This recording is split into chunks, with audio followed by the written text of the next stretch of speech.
Welcome friends to another r/ProRevenge video. They say revenge is a dish best served cold, but you know what's best served right away and steaming hot? All of you amazing people who go ahead and click the like and subscribe buttons down below. That said, our first ProRevenge story is by Functional Psychopath. I got fired, but you cleaned the bathroom. My very first job that wasn't for a friend or family member lasted less than 72 hours. It was a Midwestern burrito chain, the place they bob your burrito at. It was my first closing shift ever. That meant 3 a.m. as we were a college town and it was Saturday. We're literally under the 3-minute mark to close, and most of the steak is gone, the cook has gone back to get a start on dishes, and the manager and the team lead are nowhere to be found. It's me doing my first closing shift. The cook, pretty sure he was an alcoholic in his 50s still working minimum wage, and the cashier chick, a girl I knew from high school and was a super senior hippie chick. In walks the 3 Chads and 2 Karens drunk. Chad 1, steak burrito. Karen 1, veggie rice bowl. So on until Chad 3 asked for a steak burrito as well. Cashier chick already used the last of the steak for burrito 1. She apologized and informed him we're out of steak, and offered a replacement. Chad 3 was having none of it and started whining for a manager, a discount, and for extra steak. You know, the steak that Chad 1 was munching down.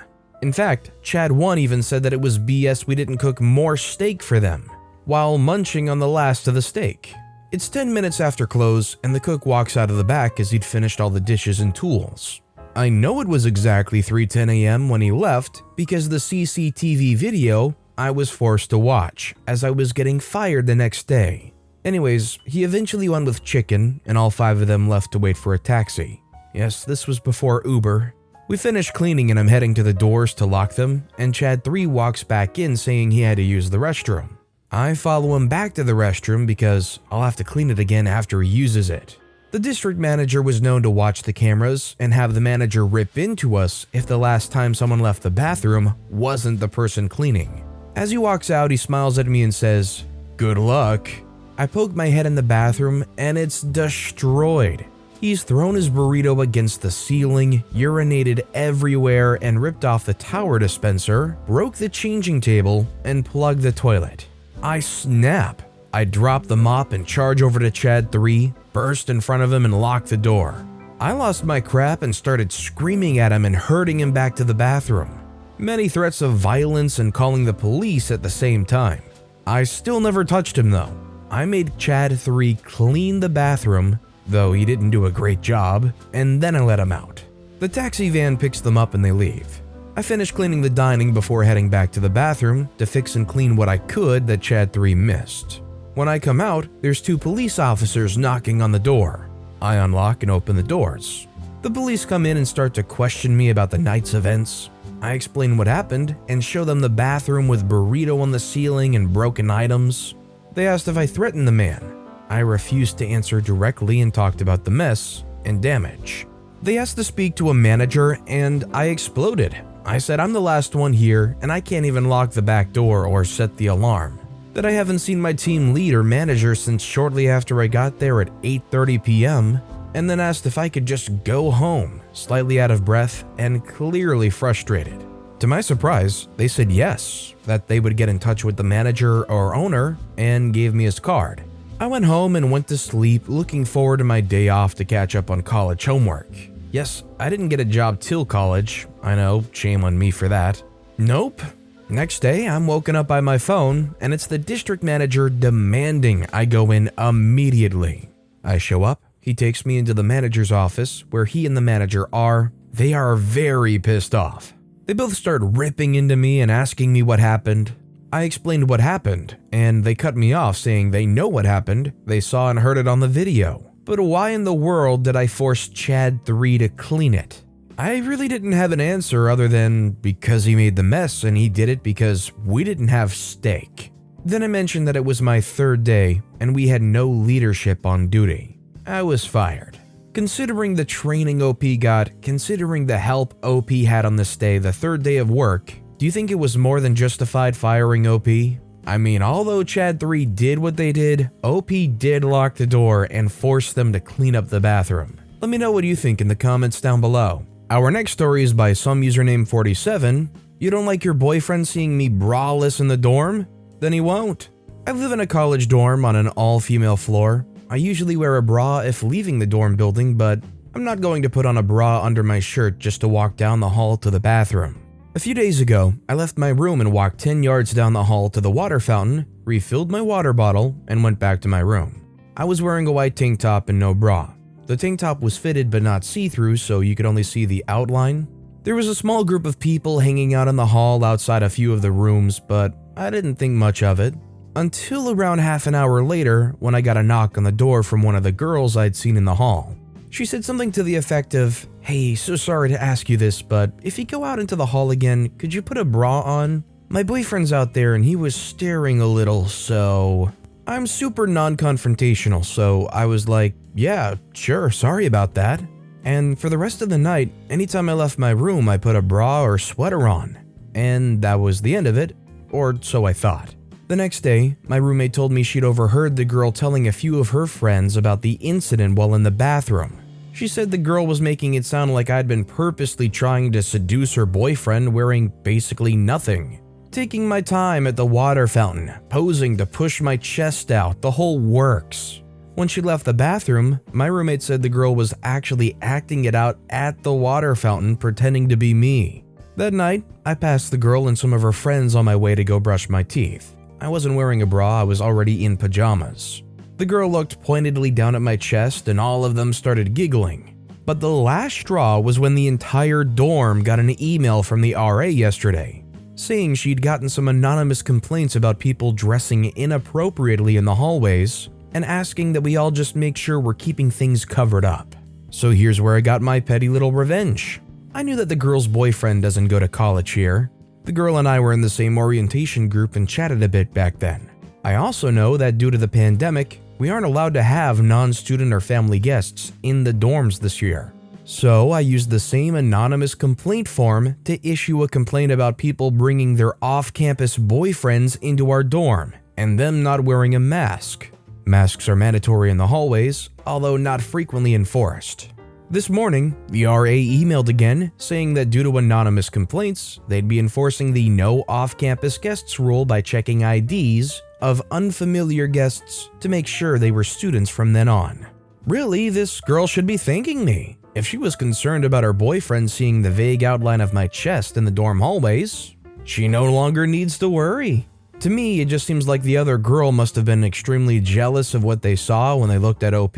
Because let's be real, if they're that worried their boyfriend's going to just, I don't know, be seduced by just looking at somebody like that, then OP must be looking like the most perfect person on the planet, or that boyfriend wasn't very loyal to begin with. In my situation, I think it would be pretty tasteless to look at people when you're literally right in front of your partner, but I also don't necessarily think that that should be grounds for serious drama or stress or insecurity or worry in the relationship unless there's actually something more going on to it. This next story is by Revolution Friendly 56.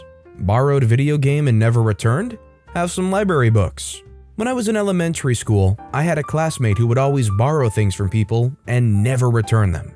Pencils, pen, cassette tapes, you name it. He would go through everyone around him, piss them all off, then make new friends to borrow things from.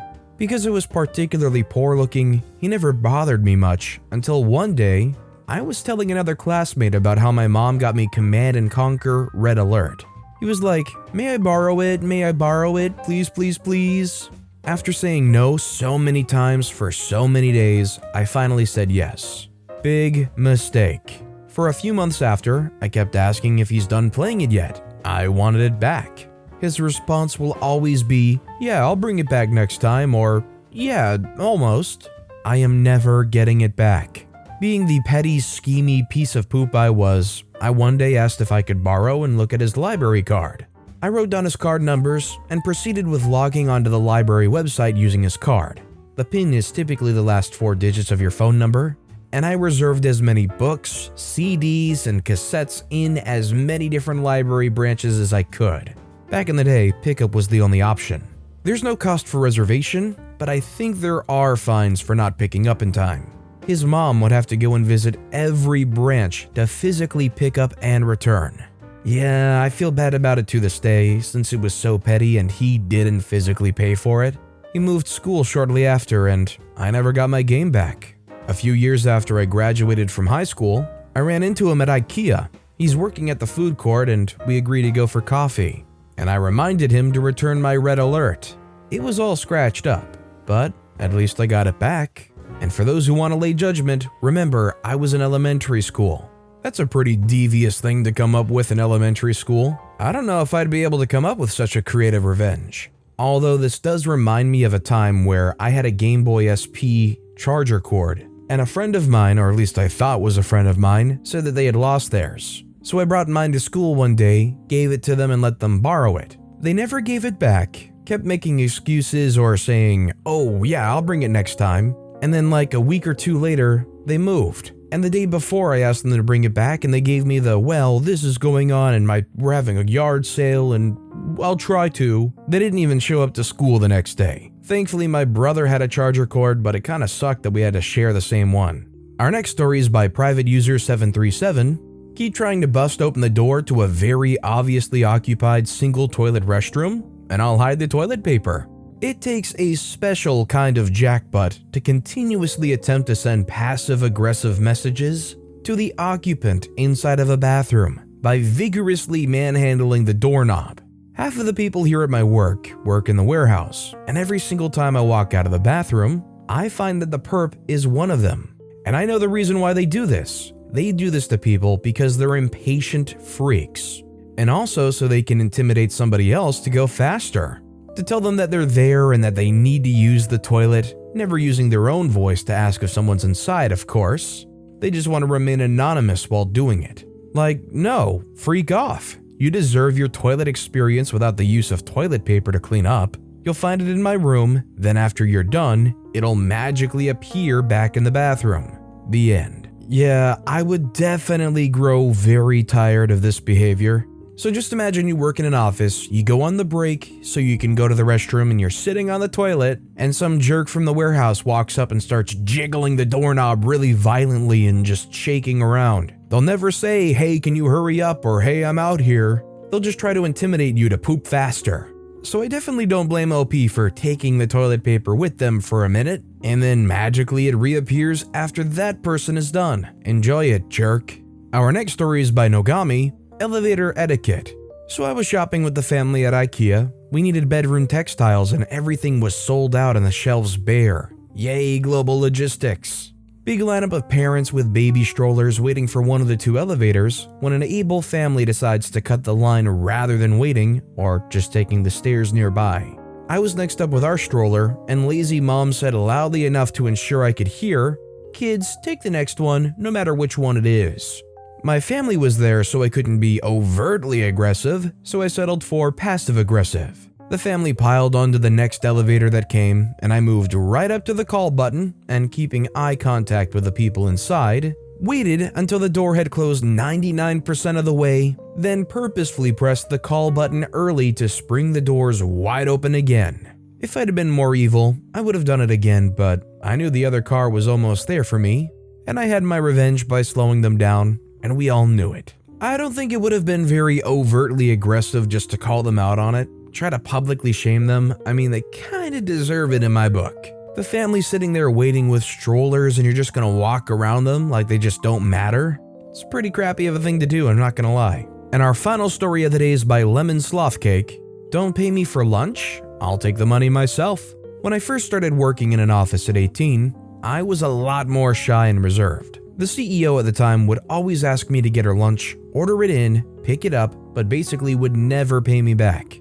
I couldn't afford to be feeding her. I'd ask her to pay, but it would take me asking her 3 or 4 times before she would pay. By that point, I'd already bought her more lunches. Then I found her change drawer. It was a drawer filled with coins. It was where she would put any change that came her way. So I started paying myself by taking the money in the drawer. She would use the coins for parking at work, but I assumed she didn't know how much was exactly in it. Basically, she ran out of coins a lot quicker than she would have had she just paid me back. She then decided to just not pay for parking that day, assuming she wouldn't get caught. She had to pay a 40 pence parking fine. Can somebody say cheap? I guess it's true, you know, a lot of people at the very top, they like to be extremely frugal with their money. They like taking in as much wealth as they can, as much goodwill as they can, but they don't want to spend a dime on anything. But with that being said, that's all the time we have for today. So of all these stories I've read today, which is your favorite and why? Let me know in the comments down below. And if you haven't yet, if you could like and subscribe, that would mean a lot to me. Whatever you do, whether it's liking, subscribing, turning notifications on, all of it helps grow this channel, and I appreciate the heck out of it. So until next time, I'll see you all tomorrow with some more stories.